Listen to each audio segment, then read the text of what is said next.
नमस्कार. So guys, welcome to another update of the Pune riverfront development project. आजच्या ह्या episode मध्ये आपण पुणे मुलामुठा नदी सुधार प्रकल्पाच्या कामाला जाऊन भेट देणार आहोत. सध्या हे काम मल्टिपल लोकेशन्स वरती सुरू आहे, पण मी तुम्हाला बंड गार्डन, येरवडा, कल्याणी नगर आणि संगम ब्रिज ला घेऊन जाणार आहोत आणि तिकडचं काम दाखवणार आहोत. आता जेव्हापासून या प्रकल्पावरती काम सुरू झालं आहे तेव्हापासून या प्रकल्पाला कट्टर विरोध आणि अपोजिशन बघायला भेटत आहे.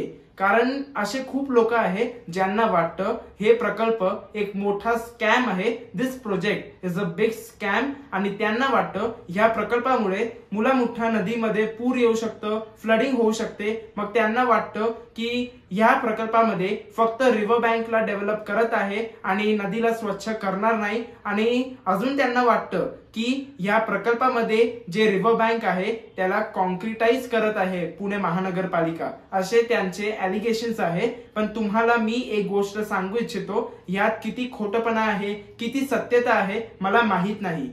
पण पुणे महानगरपालिका जे आहे ते साबरमती रिव्हरफ्रंट डेव्हलपमेंट प्रोजेक्टच्या लाईन्स वरती पुणे रिव्हरफ्रंट डेव्हलपमेंटला इम्प्लिमेंट करत आहे. तर मला असं वाटतं की ह्या प्रोजेक्ट मध्ये नदीला पण स्वच्छ करण्यात येईल. आणि मी असं ऐकलं आहे की ह्या प्रकल्पामध्येच STP सिवेज ट्रीटमेंट प्लांट बांधण्यात येणार आहे. तर बघूया पुढे काय होतंय.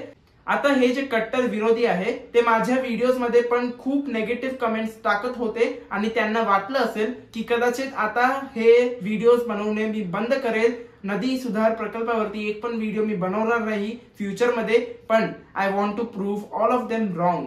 तुम्ही कितीही कमेंट करा, काही करा, जोपर्यंत या प्रकल्पावरती काम सुरू आहे तोपर्यंत मी ह्या प्रकल्पावरती अपडेट्स देत राहणार आहे, व्हिडिओज बनवणार आहे. आणि आता आपण विलंब न करता या प्रकल्पाच्या कामाला जाऊन भेट देऊ. पहिलं बंड गार्डनला जाऊ, त्यानंतर बाकी ठिकाणीला जाऊ. चला विलंब न करता आजच्या ह्या एपिसोडला सुरुवात करूया.